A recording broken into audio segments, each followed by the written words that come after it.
I'm going to talk about the beginning of the civil rights movement, the origins of how this develops, um, so you can get started on your portfolio.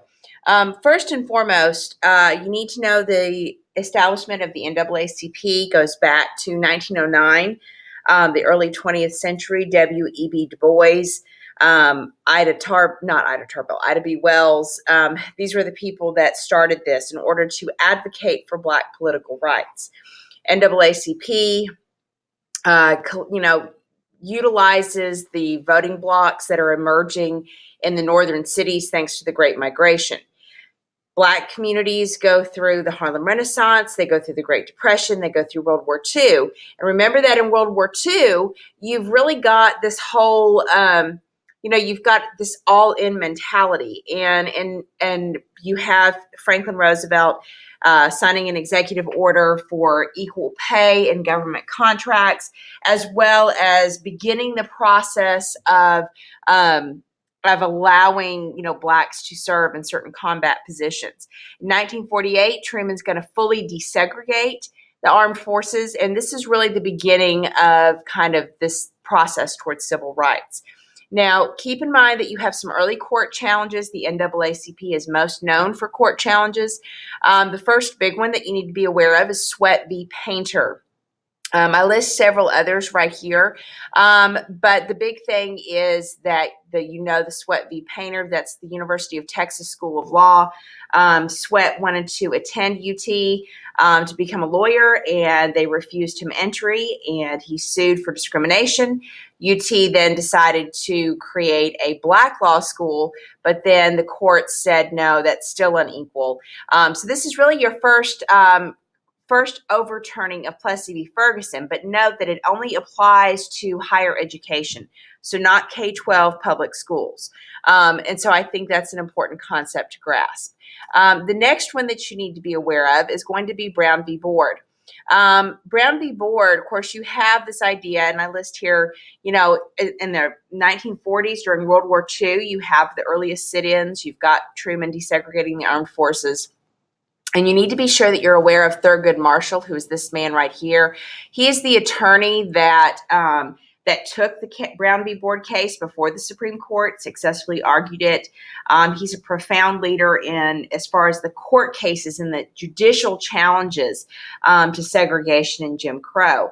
He will also be the first black Supreme Court justice.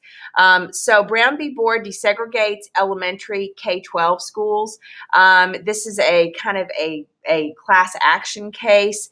Linda Brown was one student of several that argued that having to go to a school farther away because that was the black school, even if everything else was the same, even if the books and the teachers had the same education, that the idea that they had to go farther was inherently unequal. And this ruling happens in 1954. This one is really the death of Plessy v. Ferguson, and this idea of separate but equal, that's overturned. The South is not going to respond well. You're going to start to see Southern politicians, who at this point are mostly Democrats, really mobilizing to resist this. And the South is really going to go through a period beginning in the mid-1950s, really up until the 1970s, where they really resist integration. And this is why you're going to have some periods of violence there. And there's a lot of criticism of the court system for being too activist. The next detail you want to keep in mind is Rosa Parks. Rosa Parks will refuse to give up her seat in Montgomery, Alabama. And because she refuses to give up her seat, which this was a city ordinance that blacks had to sit in the back of the bus unless the bus was empty. Well, basically there were seats in the back, or no, the bus was full, and she didn't want to have to give up her seat to a white man, and so she refused. And she gets arrested. And this triggers kind of the beginning of the nonviolent resistance. What's interesting about this is that this was kind of a planned thing. Rosa Parks, wasn't like she planned it for that day, but there had been discussions about how they could possibly oppose all of this.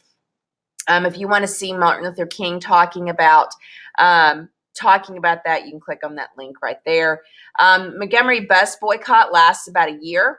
Martin Luther King, this is when he becomes really the leader of the civil rights movement. His Southern Christian Leadership Conference is going to really kind of utilize nonviolent resistance. He's going to kind of be a follower of Gandhi.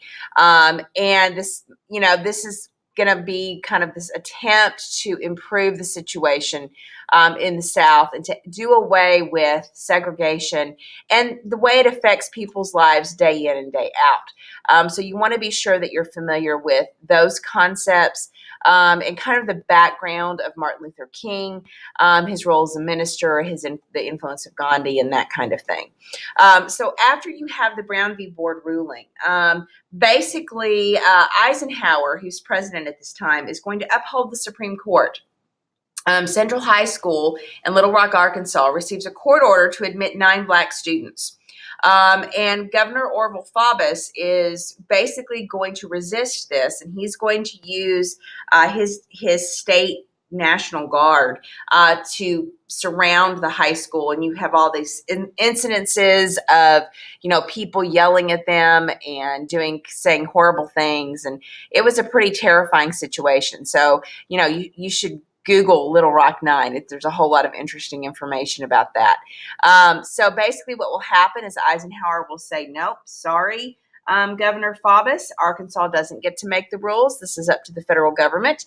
And so he will send in the Army troops to escort these students into the school.